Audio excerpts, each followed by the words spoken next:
Deep within the heart of the Appalachian wilderness, there sits a forest that even the bravest locals dare not enter. They speak of it in hushed tones, calling it the forgotten forest, a place where the trees grow twisted and gnarled, their branches clawing at the sky like skeletal fingers. Legends say the forest is alive, and those who wander too far inside never return. Emma Cartwright, a young and ambitious journalist, was drawn to the stories surrounding the forest. She had spent years chasing urban legends, but the tales of the forgotten forest were unlike any she had encountered. Determined to uncover the truth, she packed her gear and set off for the small town of Black Hollow, nestled at the forest's edge. Upon arrival, Emma quickly noticed the town's eerie atmosphere.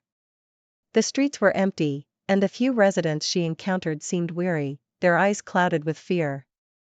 At the town's only diner, she met an elderly man named Silas, who claimed to have ventured into the forest as a young man.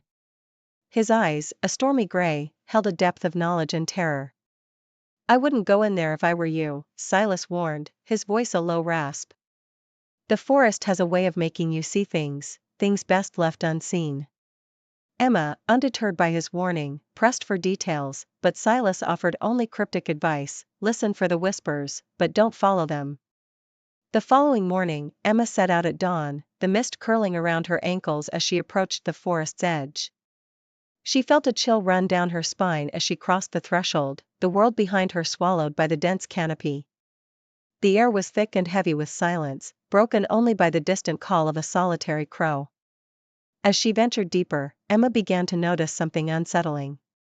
The forest seemed to shift around her, the path she was following twisting and turning in impossible ways. Shadows flitted between the trees, and every now and then, she swore she could hear faint whispers carried on the wind. Hours turned into an eternity as she pressed on, the forest growing darker with each step. Just as doubt began to creep into her mind, Emma stumbled upon a clearing. In the center stood an ancient stone altar, covered in moss and vines. The whispers grew louder here, a cacophony of voices pleading and warning. Emma approached the altar, her heart pounding in her chest. She reached out a trembling hand to brush the moss aside, revealing engravings that spoke of a ritual, a sacrifice to appease the spirits of the forest. As she deciphered the symbols, the ground beneath her feet trembled, and the whispers rose to a deafening crescendo. Panicked, Emma turned to flee, but the trees closed in around her, their branches forming an impenetrable wall.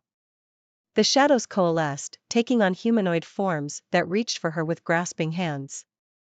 She screamed, her voice swallowed by the forest, as the whispers enveloped her mind, dragging her into darkness. Days later, a search party found Emma's camera at the forest's edge, its memory card intact, despite the elements. The footage showed her exploration of the forest, ending abruptly in static. The final frames captured the faint outline of twisted figures surrounding her, their faces contorted in silent screams. The locals of Black Hollow whispered of her fate, adding her name to the list of those claimed by the forest. And deep within the forgotten forest, the whispers continued, echoing through the trees, a mournful symphony of lost souls trapped forever in the embrace of the woods.